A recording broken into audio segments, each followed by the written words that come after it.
Après les purges comme Ant-Man 3 et 65 La Terre d'avant, mais aussi des films moyens comme Transformers Rise of the Beast depuis le début 2023, on aurait finalement enfin le droit à un excellent film de science-fiction au cinéma.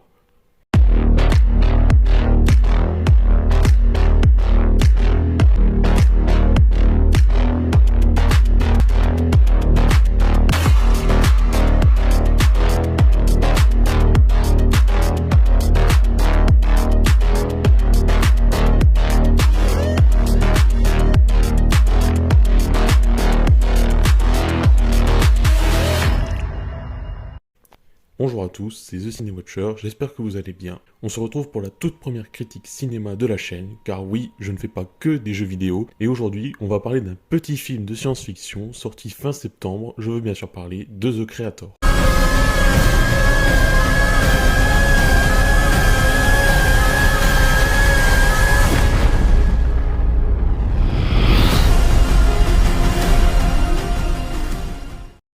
The Creator est un film réalisé par le grand Gareth Edwards. Pourquoi je dis grand alors qu'il vient de réaliser son quatrième film? Tout simplement parce que son premier film Monster, sorti en 2010, est certes un petit film, mais le monsieur a quand même réalisé l'un des plus grands films de kaiju de tous les temps, selon moi, à égalité avec Pacific Rim. Je parle bien sûr de Godzilla, sorti en 2014, qui est une claque monumentale. Et là que le bonhomme a déjà touché une de mes cordes sensibles, il réalise l'un des meilleurs films Star Wars, tout simplement intitulé Star Wars Rogue One, entre tout simplement une simple fraude et un film incompris. On en reparlera un jour, ne vous inquiétez pas. Donc après ces deux masterclass que Monsieur Gareth Edwards revient avec son film qui vient avec la si bonne expression qui dit « Jamais 203 ». Bon, maintenant qu'on a vu le réel, on va commencer à parler du film. The Creator nous plonge dans un monde où la guerre fait rage. Une guerre opposant l'Occident, représenté par les États-Unis, et l'Asie. La cause, les IA qui ont servi des humains ont fait exploser une bombe atomique sur Los Angeles.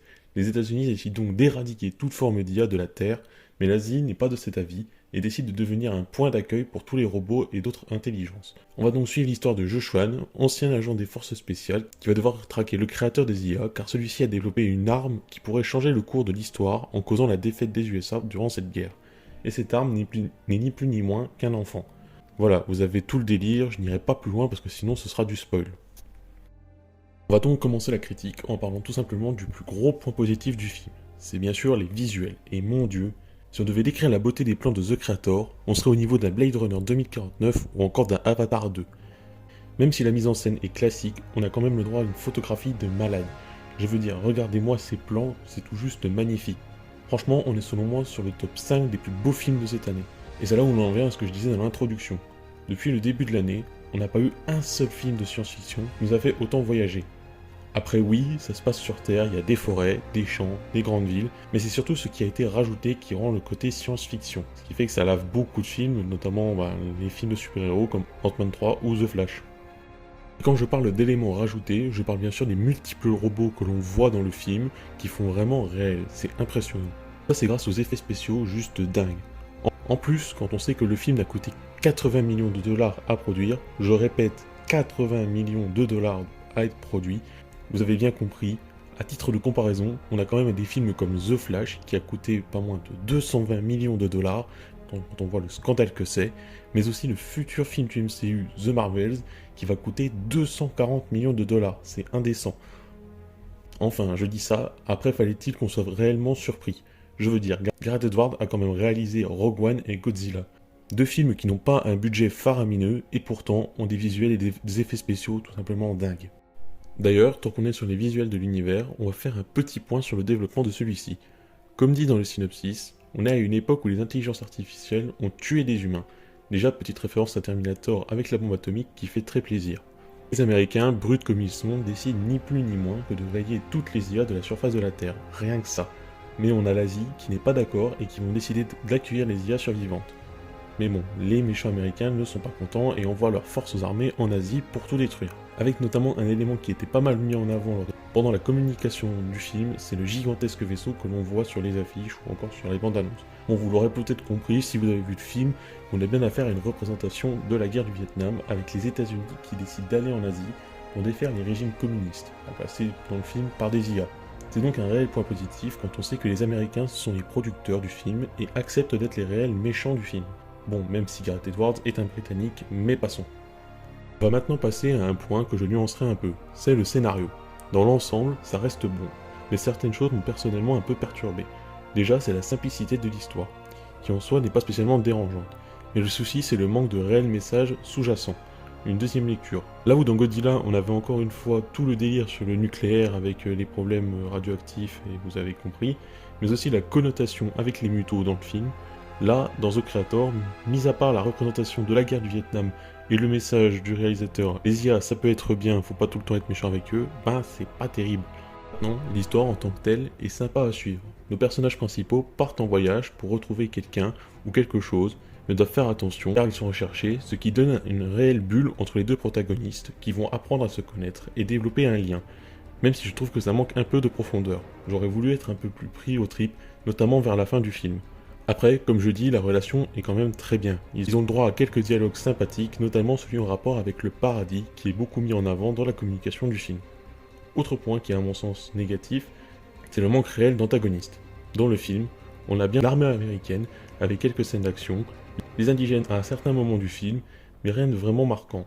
Pour moi, le seul réel antagoniste, c'est le vaisseau qui est une constante menace qui représente l'idéologie américaine. On a aussi beaucoup de scènes d'action qui me font d'ailleurs énormément penser à Avatar. Si vous avez vu le film, vous savez pourquoi je dis ça.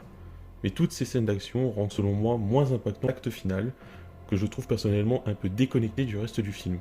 Même si, attention, c'était excellent. On a quand même le droit à l'une des meilleures scènes du film selon moi. Cependant, même si le film est bourré d'action, j'ai senti comme un ventre mou à certains moments du film, me disant qu'il aurait peut-être fallu mettre 10 minutes de moins. Mais bien sûr, ce n'est pas un drame en soi.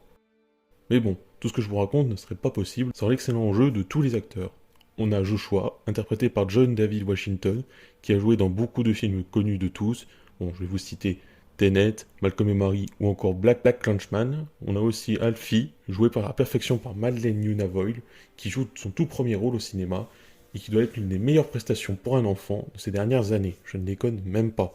Sinon, on a dans les acteurs secondaires Gemma Chan, que vous connaissez sûrement grâce à Éternel, Ken Watanabe, qui a joué dans de nombreux films japonais, mais dans le côté occident, on le connaît surtout pour son rôle dans Godzilla de 2014, mais aussi Inception. Terminé, on a Allison Janney, qui peut s'apparenter le plus à l'antagoniste principal du film, même si on la voit très peu, puis sa mort est complètement oubliable, dans La Maison Blanche ou encore dans Moi, Tonya, toujours dans des rôles secondaires. On va maintenant passer au dernier point, et il s'agit de la musique, jouée par le deuxième meilleur compositeur de l'histoire du cinéma, Hans Zimmer, qui nous livre une excellente bande-son, mais qu'à certains moments, elle soit très discrète. Mais pour des scènes généralement dramatiques, on sent la puissance de la musique. En même temps, quand on connaît le monsieur, faut pas être étonné. Pour conclure, oui, The Creator est une claque qu'il faut impérativement voir au cinéma. C'est actuellement le meilleur film de science-fiction depuis ce début d'année, voire l'un des meilleurs blockbusters de 2023. Et j'espère sincèrement qu'il aura un grand succès, même si apparemment c'est mal parti, mais il faut quand même soutenir ce petit film, qui met une grosse claque à la SF populaire actuelle. Bref, merci d'avoir regardé cette vidéo, j'attends vos retours en commentaire pour savoir si vous avez adoré ou détesté le film, n'hésitez pas à vous abonner, mettre un like, mais surtout partager la chaîne, suivez-moi sur l'intégralité de mes réseaux, et je vous laisse avec le petit teasing de la prochaine critique. Qui ne tarissait pas d'éloges à votre égard. Je ne suis pas venu ici pour discuter de mon passé.